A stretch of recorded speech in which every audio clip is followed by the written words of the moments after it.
পথের ক্লান্তি ভুলে স্নেহ।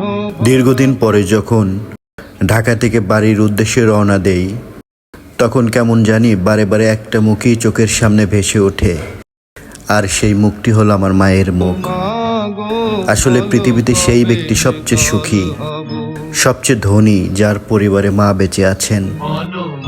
মা আছে জন্যে হয়তোবা বাড়ি যাওয়ার আগ্রহ জন্মায়, যদি না থাকতো হয়তোবা বাড়ি যাওয়াটাই হতো না।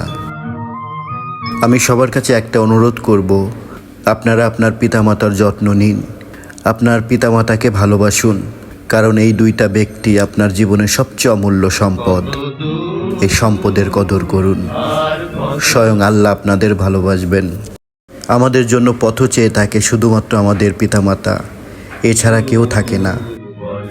সকল পিতামাতা দীর্ঘজীবী হোক, এবং যারা এই পৃথিবী থেকে গত হয়েছেন, আল্লাহ যেন তাকে বেহেশত নসিব করেন।